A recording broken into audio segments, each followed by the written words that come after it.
Bonjour, Mélanie Chénier. Aujourd'hui, j'ai le goût de partager avec vous une question qui m'a été posée par un client. Le client en question m'a dit « Mélanie, quelle est ta philosophie de travail? » Quelle belle question! En fait, notre philosophie de travail pourrait se résumer en 5 règles qui sont la base de nos formations, nos ateliers et notre coaching, bien entendu. La règle numéro 1, ce serait d'avancer toujours un pas de plus. Par exemple, si vous vous fixez un objectif à atteindre d'ici 5 ans, donc 5 ans peut paraître loin, mais croyez-moi, c'est important. Où vous voulez vous retrouver d'ici 5 ans? Et qu'est-ce que je peux faire à chaque jour pour avancer un peu plus vers mon objectif de 5 ans? Bien entendu, dans le respect de qui nous sommes et dans le respect de ceux qui nous entourent. Important aussi d'avancer à notre vitesse. Donc, avancer à chaque jour un peu plus signifie aussi sortir de notre zone de confort un peu plus. Veut dire apprendre un peu plus. Veut dire aussi m'entourer de gens qui vont pouvoir m'aider à atteindre mon objectif. Avancer aussi veut dire faire face à l'inconnu. L'inconnu peut faire peur parfois. On va parler aussi d'accepter le changement. Le changement est inévitable et voire même souhaitable parfois. Mon père disait « Mélanie, tu ne peux pas prévoir les imprévus, mais tu peux prévoir qu'il y aura des imprévus. » Donc, toujours penser à un plan A et un plan B et voire même un plan C. Donc, ce serait la règle numéro 1, d'avancer toujours un pas de plus.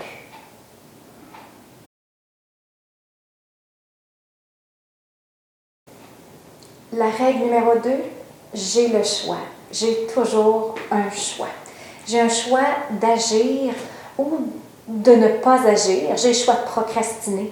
J'ai le choix de réagir. Et réagir veut dire aussi, j'ai le choix de me mettre en colère ou de rester calme. J'ai le choix de pardonner. J'ai le choix de travailler seul ou en équipe.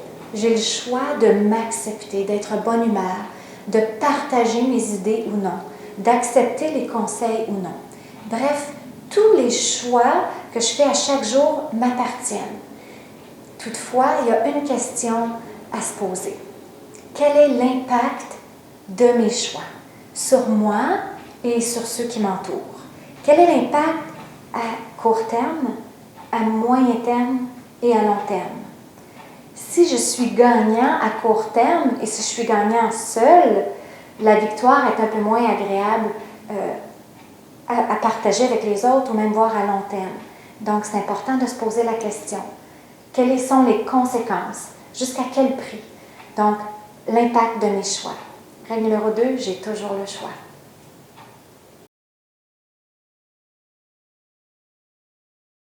Règle numéro 3, m'auto-questionner. Lorsque j'ai de la difficulté avec une situation ou j'ai de la difficulté avec une personne en particulier, c'est important de se poser la question « Pourquoi? » Est-ce que c'est une question de valeur, de croyances qui sont différentes? Est-ce que c'est simplement un profil différent du mien? Est-ce que ce sont mes peurs qui s'activent? Dans le cas d'une peur, on se pose la question, est-ce que c'est la réalité ou ma réalité? Il y a aussi l'histoire de l'ego, l'orgueil. Est-ce que j'ai peur à mon image? Cet ego-là qui peut être très fort pour certaines personnes.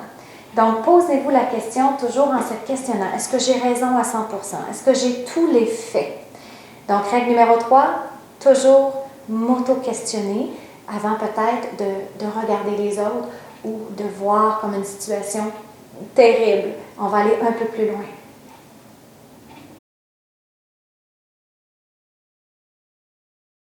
Règle numéro 4, dans le même ordre d'idées, aller au-delà de ses perceptions. On a parfois tendance à juger encore une situation ou une personne ou à critiquer ou à blâmer trop rapidement. C'est notre cinéma mental qui s'active en fonction des informations qui sont devant nous. Donc, on voit ce qu'on veut voir et on croit ce que l'on veut croire. Encore une fois, on va se poser la question « Pourquoi ?» Dans une situation avec une personne, dites-vous, pourquoi l'autre réagit comme ça? Il y a souvent une raison derrière une réaction d'une autre personne. Encore là, je vous amène à faire des hypothèses, ça va de soi, mais c'est un bel exercice à faire pour nous sortir d'une histoire qu'on s'était créée. Règle numéro 4, aller au-delà de ses perceptions.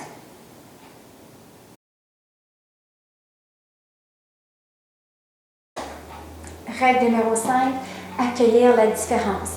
Voir la différence comme un levier et non comme un obstacle. Je ne vous cacherai pas que dans plusieurs situations conflictuelles, c'est souvent une question de différence. Différents profils, une différente manière de voir les choses ou de penser. Par exemple, quelqu'un qui aime faire les choses très rapidement, avancer très vite, versus la personne qui aime prendre son temps et réfléchir. Donc, c'est une belle cause de conflit parfois. On parle tant au travail que dans le couple. Donc, voir la différence comme un nouveau regard sur une situation, voir les choses sous une nouvelle perspective. Il y a un proverbe africain que j'aime beaucoup qui dit « Seul on avance plus vite et ensemble on avance beaucoup plus loin ». Quelle belle réalité! Je vous dis au revoir, à bientôt.